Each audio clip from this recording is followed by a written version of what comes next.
binikmatihi tatimmus sholihat wa binikmatihi al-islam wal iman. Asyhadu an la ilaha illallah wahdahu la syarikalah wa asyhadu anna Muhammadan abduhu wa rasuluh alladzi la nabiyya ba'da. Alhamdulillah, ikhwata fillah. Malam ini kita ketemu masih sore ya. Tapi kelihatan malam karena tidak terang.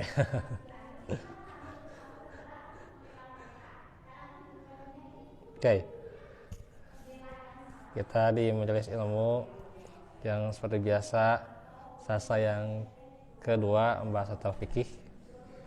Dan insyaallah untuk kondisi saya sudah jauh lebih baik ya. Insyaallah ya. Dan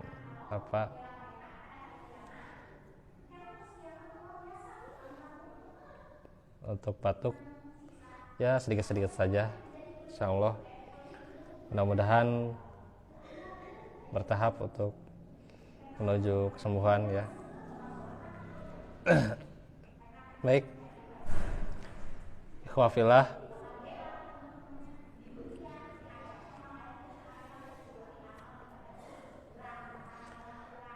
kita akan masuk bahasan hal-hal yang membatalkan wudhu ya.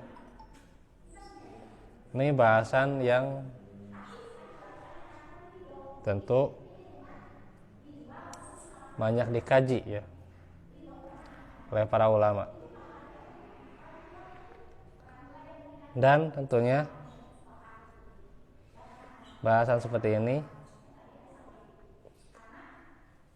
menjadi bahasan yang sangat penting bagi kita karena berhubungan dengan ya sehari-hari kita ya. Sholat kan harus berwudu ya. Itu.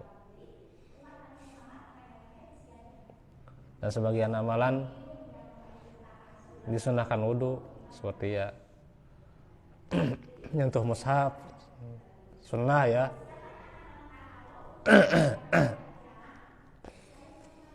Dan juga tawaf wajib wudu ya.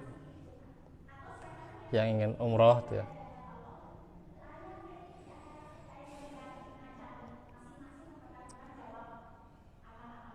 Nah yang pasti juga ada keringanan-keringanan ya yang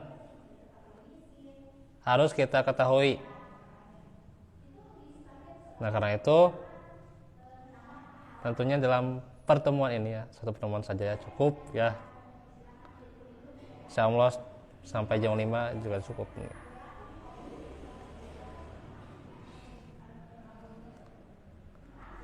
Kita akan mengulas bagaimana pembatal wudhu.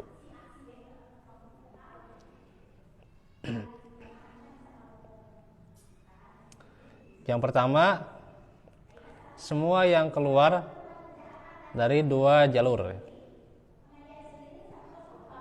Jalur depan dan belakang ya. Zakar dan dubur ya.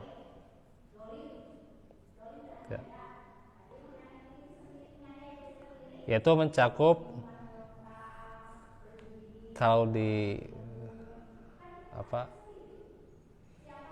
Safinatun Najah ya.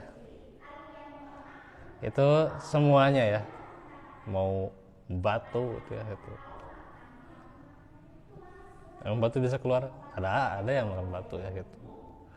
Darah itu juga. Ya.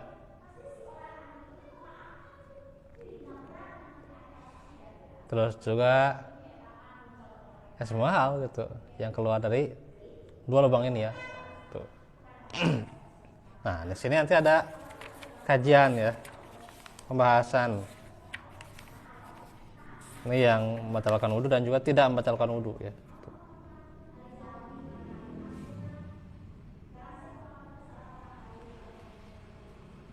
Nah, nanti ada pembahasannya juga. Gitu ya. apakah keluar darah yang bukan dari tempat biasa keluar membatalkan wudhu? Nah, itu ada bahasanya ya.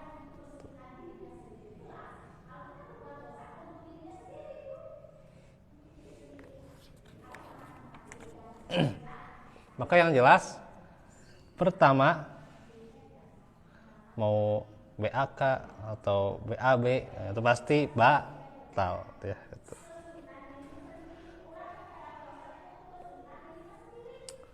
Dalilnya auja'a ahadum minkum,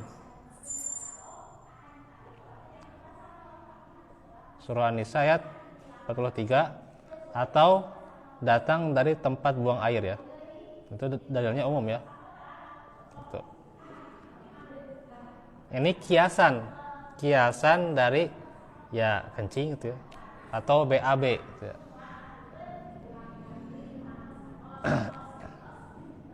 Diriwayatkan dari Abu Hurairah radhiyallahu anhu bahwa Rasulullah sallallahu alaihi wasallam sabda, la tuqbalu salatu man ahdasa hatta yatawaddo. Tidak akan diterima salat seseorang yang berhadas hingga ia berwudu.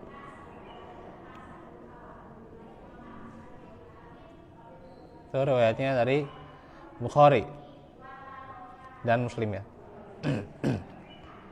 Nah, itu yang pertama. Yang kedua, keluar angin dari dubur.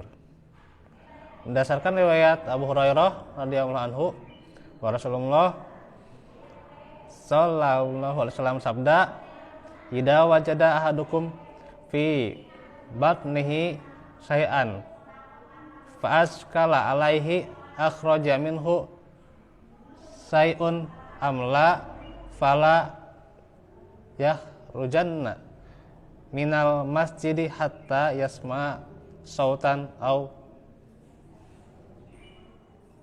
yajidarihan." Apabila salah seorang dari kamu mendapati sesuatu dalam perutnya ya, lalu ragu apakah keluar darinya sesuatu atau tidak, maka janganlah keluar dari masjid hingga ia mendengar suara atau mendapatkan baunya. Riwayatnya Muslim, Abu Daud, dan juga Tirmizi. Ini jelas ya, kencing, buang air. Terus juga keluar angin ya.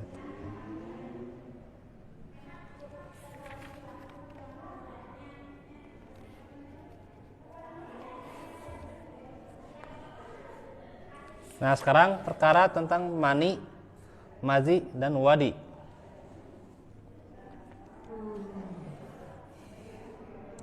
Mazi ialah cairan berwarna putih dan lengket keluar ketika berpikir tentang jima atau ketika bercumbu ya. Keluar mazi terkadang tidak dirasakan oleh seseorang, ia keluar dari kaum lelaki dan perempuan juga ada, namanya mazi ya. Hanya saja perempuan lebih sering ya. Ya kalau perempuan ya kadang ada yang keputihan ya. Hukumnya najis menurut kesepakatan para ulama. Kalau wadi ialah cairan yang berwarna putih dan kental, keluar setelah kencing, dan hukumnya najis juga. Berarti apa? Ya najis ya, harus wudu, harus dibersihkan juga ya.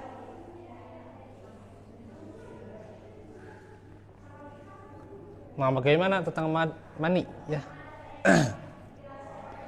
Nah, tentang mani ini harus ada ini ya. Bahwasanya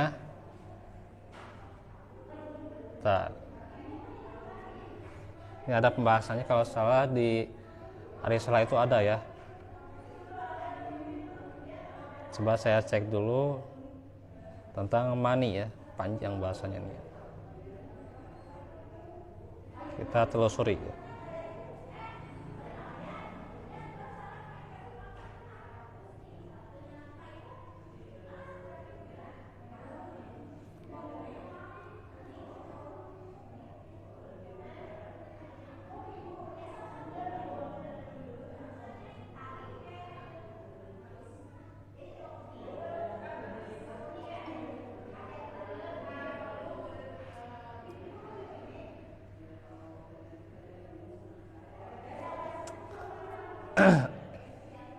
tentang keluarnya mani ini.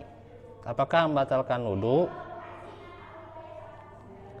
Tentu ya, para ulama sini ada selisih ya. Ada yang mengecualikan mani ya. Ketika keluar mani atau nutfah ya, tidak langsung batal. Meskipun demikian, orang yang keluar mani bukan berarti dalam kondisi suci atau mereka bisa dikatakan suci. Mereka bisa dikatakan suci itu setelah apa? Mandi ya, mandi junub.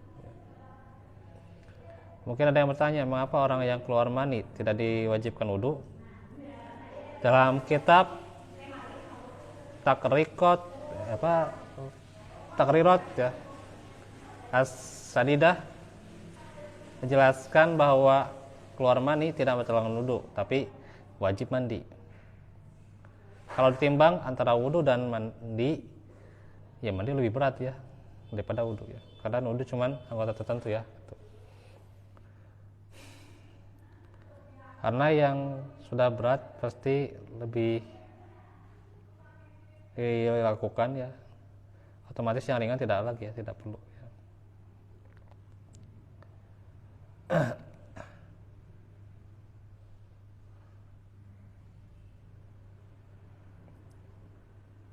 Ada juga pendapat yang membolehkan tidak wudu setelah mandi janabat. Iya betul.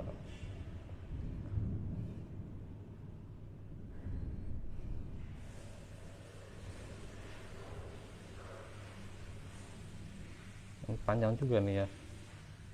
Nantilah kita bahas ini secara khusus ya. Panjang.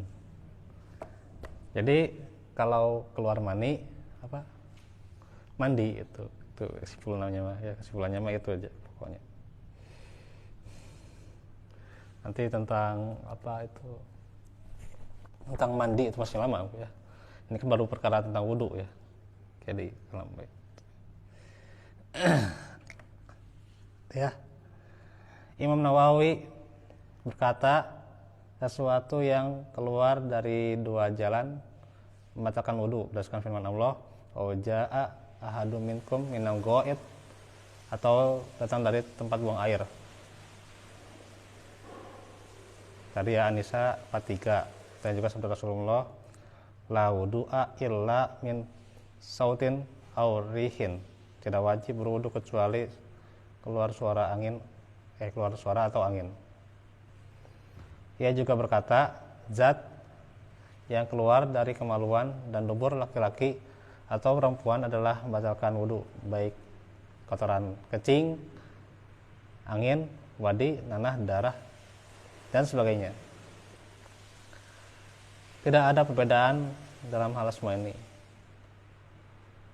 antara hal yang jarang atau bisa terjadi.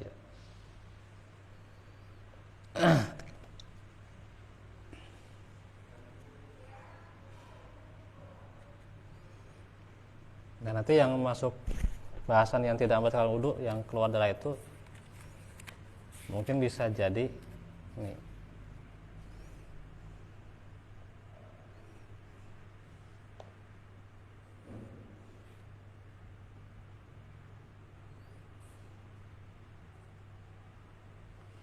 orang yang terluka ya. Jadi nggak masuk bahasan yang ini ya. Wallahu a'lam. Yang kedua, tidur lelap dengan tidak tetap tempat duduknya. Hadisnya dari Sofwan bin Asal radhiyallahu anhu yang mengatakan Rasulullah menyuruh kami apabila sedang berpergian agar tidak usah melepas sepatu kami hingga 3 hari kecuali apabila buang air besar, buang air kecil, kencing ya, atau tidur. Ali bin Abi Thalib radhiyallahu anhu menuturkan bahwa Rasulullah telah bersabda, mata adalah penutup dubur, maka barang siapa yang tidur hendaklah berwudu. Itu riwayat yang pertama Tirmizi, sahih oleh Syekh Albani. Yang kedua Abu Daud ya. Ibnu Majah disesuaikan juga oleh Al-Albani. Juga Syekh Said Sabik, apabila tidur dengan posisi duduk yang tetap tidak berubah maka tidak batal wudunya. Dalam fikih sunnah ya. Jadi kalau posisi tidurnya ya posisi masih sadar lah itu. Masih sadar ya masih duduk seperti ini tidur gitu ya, duduk. Ya. Nah, itu nggak batal sebenarnya wudunya. Ya. Tapi ada juga yang mengatakan bahwasanya sekalipun tidurnya terlentang gitu ya, tapi dia dalam posisinya posisi sadar gitu ya, berarti nggak batal juga. Yang batalnya itu ketika terlelapnya hingga hilang akal, hilang ya pokoknya mah kesadaran lah gitu ya. Gitu ya.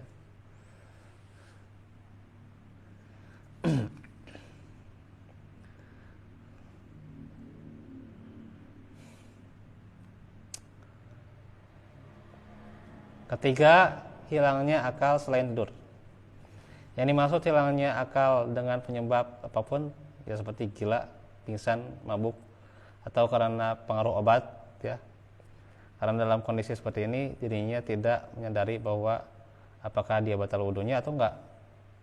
Maka dikemukakan oleh mayoritas ulama fikih, kata Imam Nawawi, para ulama bersepakat bahwa hilangnya akal karena gila, pingsan, atau mabuk dengan khamr, anggur, bius, atau obat yang membatalkan wudu, baik konsumsi sedikit maupun banyak dalam kondisi tetap atau berubah ya. Jadi membatalkan wudu ya. Yang keempat, nah ini yang menarik nih, menyentuh kemaluannya.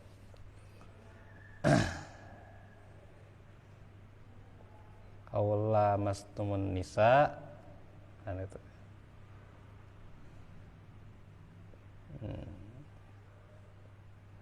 Falam tajidu ma'an fatayammamu sha'idan thayyiba. Kan jadi itu ya. Nah, menyentuh kemaluan dengan syahwat nih. Mazhab ini diusung oleh Imam Malik, Syafi'i, Ahmad, dan Ishaq. Mereka mendalilkan dengan hadis Busroh binti Sofwan radhiyallahu anhu bahwa Rasulullah bersabda, "Man massa dzakarahu falyatawaddo." Barang siapa yang memegang kemaluan, oh ini memang kemaluan ya. Saya tadi salah dalil. Yang tadi lawan jenis, yang tadi yang surat An-Nisa ya. Ini untuk kemaluan ya. Ya berarti belum sampai yang itu ya, yang lawan jenis. Oke. Nah jadi ya. Nah ini yang menyentuh kemaluan nih. Barang siapa yang memegang kemaluannya, hendaklah dia berwudu. Sementara para ulama kalangan mazhab Hanafi berpendapat menyentuh kemaluan tidak membatalkan wudu. Berdasarkan hadis Talq bin Ali bahwa Rasulullah pernah ditanya tentang menyentuh kemaluan setelah berwudu. Beliau menjawab, sesuatu itu tidak lain hanyalah daging lebih darimu ya. Jadi bagian dari kita ya, sesuatu itu ya.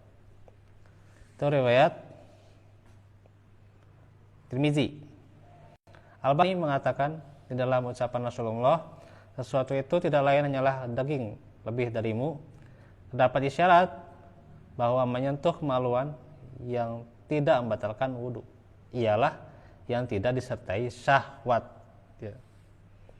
Karena dalam keadaan seperti ini dimungkinkan menyamakan memegang kemaluan seperti memegang tubuh lain ya gitu, memegang tangan, kaki dan sebagainya kan lebih darimu kan, bagian lebih darimu. Lain halnya bila memegangnya disertai syahwat, maka pada saat itu memegangnya tidak bisa disamakan dengan memegang anggota tubuh lainnya, karena biasanya memegang anggota lain tidak disertai syahwat.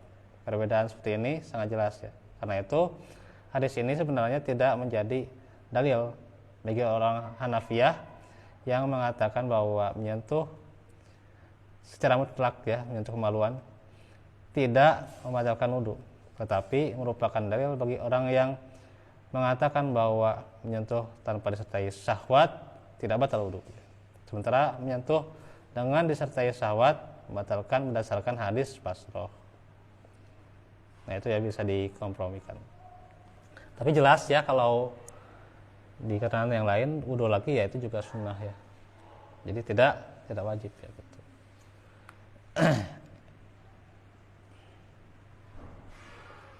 Yang kelima. Nah, ini panjang. Cukuplah ya. Sedikit lagi. Jam 5. Menyentuh lawan jenis dengan syahwat. Nah, tadi itu yang dalilnya ya yang saya baca tadi ya. Aula mastumun nisaa falam tajidu ma'an fatayammamu sa'idan thayyiban dan seterusnya ya. Syekhul Islam Ibnu Taimiyah dalam Mukhtasarnya antara lain mengatakan dalam masalah menyentuh lawan jenis di kalangan para ulama terdapat 3 pendapat. Pertama, membatalkan wudu baik disertai syahwat maupun tidak. Pendapat ini adalah pilihan Imam Syafi'i ya. Hanya emang jangan heran ya kalau Imam Syafi'i ya dan pengikutnya itu ya mengatakan batal wudu ya. Kedua, tidak membatalkan secara mutlak. Ini diusung oleh Imam Hanafi dan yang lainnya.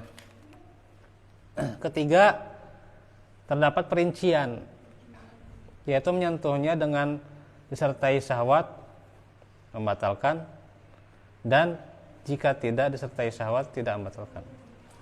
Nah inilah yang paling benar yang ketiga ya, kata penulis ya.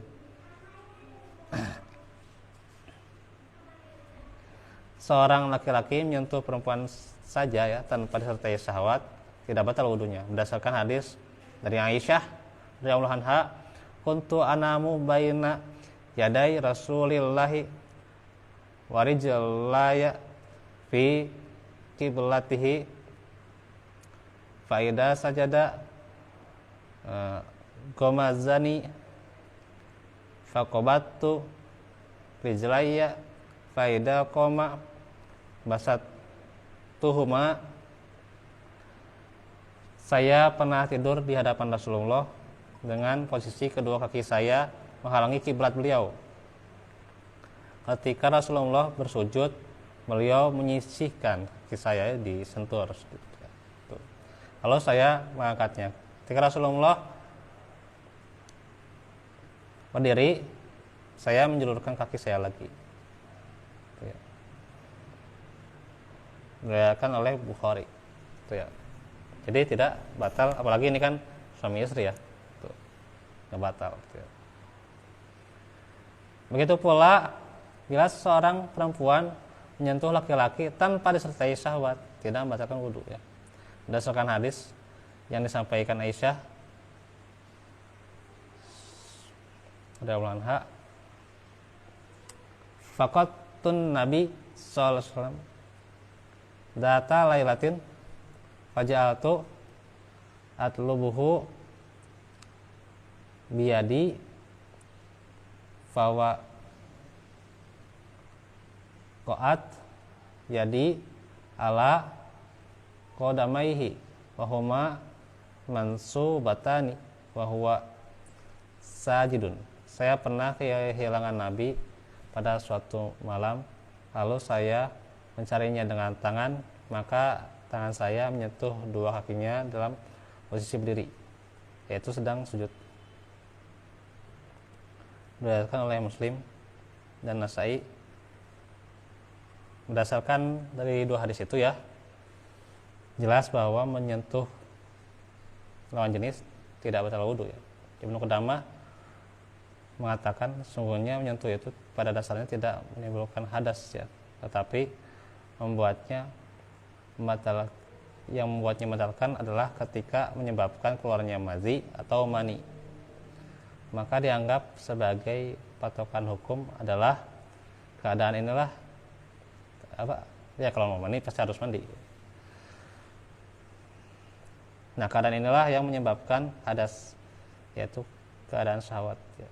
Jadi karena syahwat yang menyebabkan hadas ya. Syaukani berkata mazhab yang paling ideal adalah mengkompromikan antara hadis-hadis ini ya. Jadi tidak batal ya, kecuali dengan syahwat. Nah itu ya, si hujan sekarang ya, santai dulu ya, kita simak dulu paling cek dulu ya.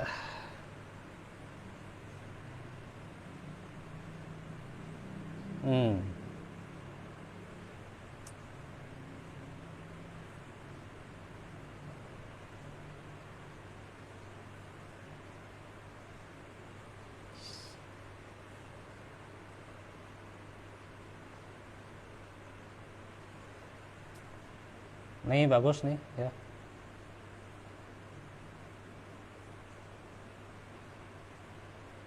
Keluar angin terus-menerus, apakah batal wudu?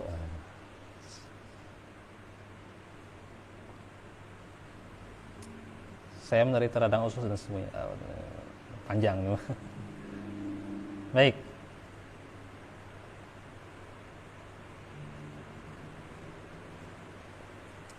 Ada seseorang yang merasa bahwa sesuatu yang keluar pada saat dia sholat, padahal tidak ada sesuatu pun yang keluar darinya. Nah itu bisa jadi ada bisikan setan atau yang namanya was-was, syak dan sebagainya. Maka tidak perlu dia wudu dan dia teruskan aja sholatnya ya. Tidak perlu meninggalkan sholatnya. Gitu.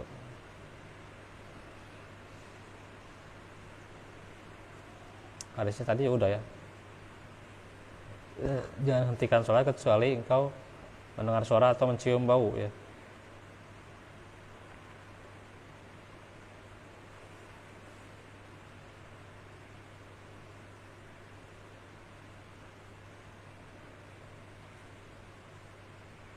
Panjang banget.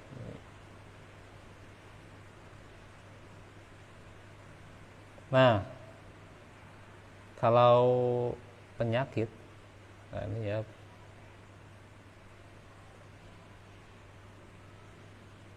terdapat juga riwayat kalau sudah 3 kali tidak mengapa ya gitu. Jadi gini, ada sebuah kejadian tuh ya, ini dulu nih, tapi ya itu mah kenangan masa lalu ya.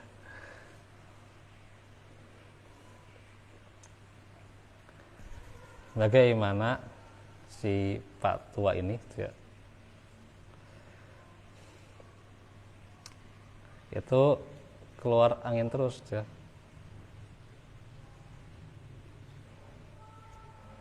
Karena penyakit ya.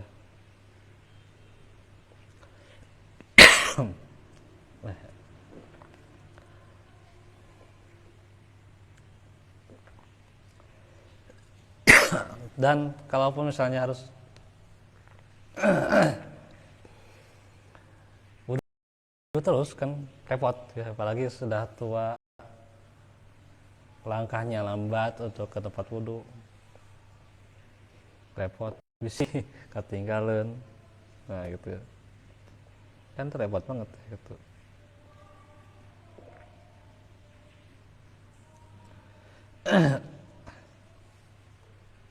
Nah, ada sebuah fatwa nih yang menjelaskan apakah wudhu itu sah bagi orang yang tidak bisa mengendalikan kentut karena penyakit yang diderita. Syekh Abdullah Sami mengatakan jika seseorang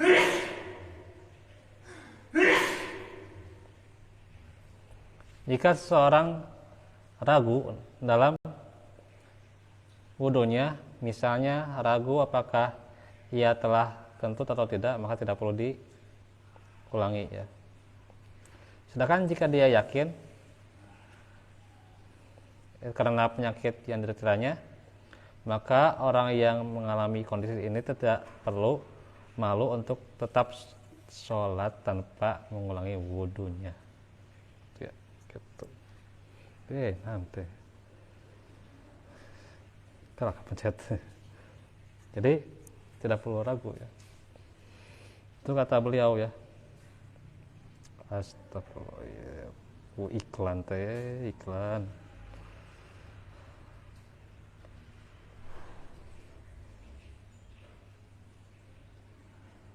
Ya, tenan HP na.